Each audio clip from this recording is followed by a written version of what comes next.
Super excited how everything went tonight to be able to acquire Talik. Obviously, been watching him for a really long time.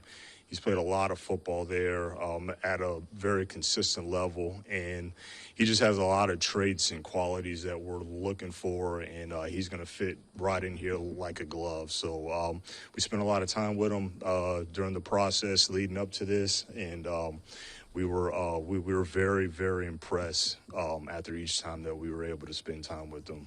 I think that he's got a lot of versatility in his game. I think one of the things is not only he has the physical skill set, he's got the power, and he's got the bend and the agility. Like, he's a very nimble athlete. But the thing about it is that he's incredibly instinctive too. In my opinion, him and one other DT that was in this class were the top two instinctive defensive tackles in this whole class, and he was one of those guys. So I think his versatility is really going to help. He has a lot of similar traits to Aleem McNeil. Almost similar body type. I just think that, he might be, Aleem came out more nose tackle-ish a little bit. Obviously slimmed his body down, became a 3 technique. I think he's kind of coming in closer to that right now. He kicked it off at the combine, and then obviously our scouts had a lot of intel on him. We knew all about him, but I remember his interview at the combine. He really blew it out the park, knocked it out the park with his intelligence and how much he knew about the game. You keep, like I said, kind of building a house with the character portion of it, and then we were able to bring him in on the top 30, and he knocked it out again. So he just kept checking those boxes. But he's a good kid. He's mild mannered. He doesn't say a lot. He's more about his business. But he fits in right here, not only just from the physical qualities, but he's going to fit in with the other standards that we have around here. It got a little tight towards there, kind of leading up to our pick. The run that we were hoping to see happen didn't happen as early as we might have thought, but it did come. It kind of came in the middle of the rounds, and then once that run happened, then we felt a lot better, about being able to land him, and it was a handful of guys, but he was our top target.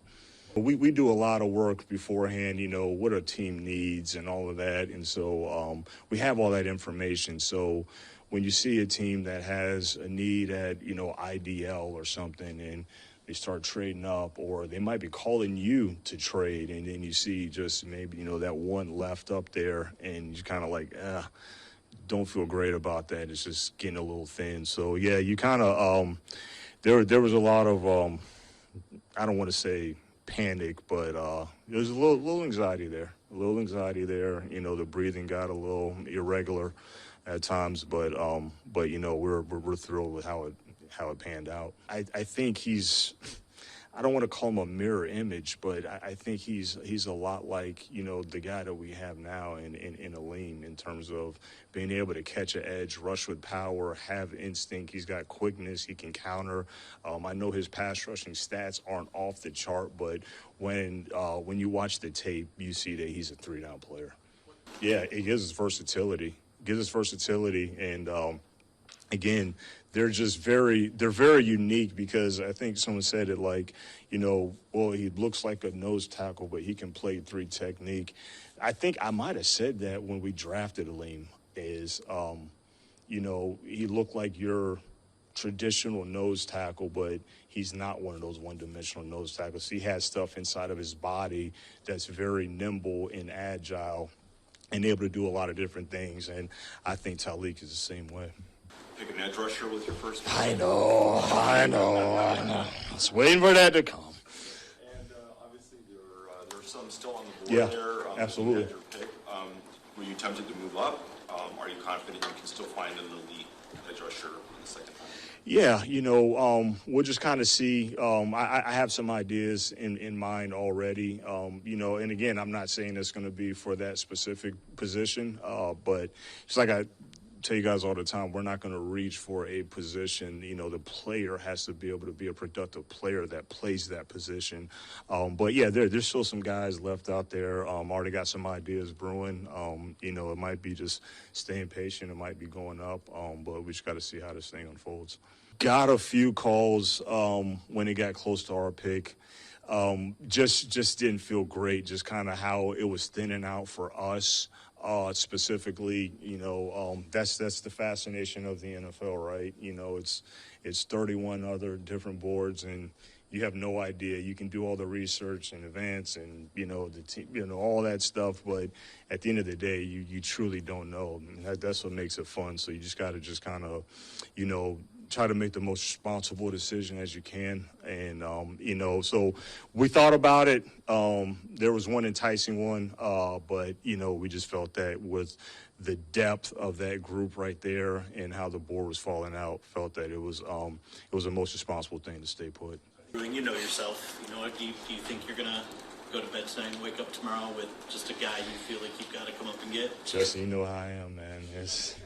That's why I kind of want to just, you know, hesitate a little bit on that answer right now, but you know, it just depends on how I'm feeling tomorrow. But the good thing about it is that there's still some good players that are worth. So if I, you know, wake up and, you know, have that feeling, and you know, Dan has similar feeling as well, you know, there's a chance, but we'll just kind of see how it goes. Obviously, you know, I think I said it in Florida that, you know, it's a good chance that we might be without him at the start of the season. So, you know, with the depth that we have, then, you know, that stabilizes that position for the immediate. But also, that's what's so great about this pick is that, you know, we thought Tyleek was a great fit for the now and the immediate, but even more excited for the future when you look the years ahead. No, that's something that we have never entertained. I don't know where that report came from, but that's not a conversation that me and Dan has ever had.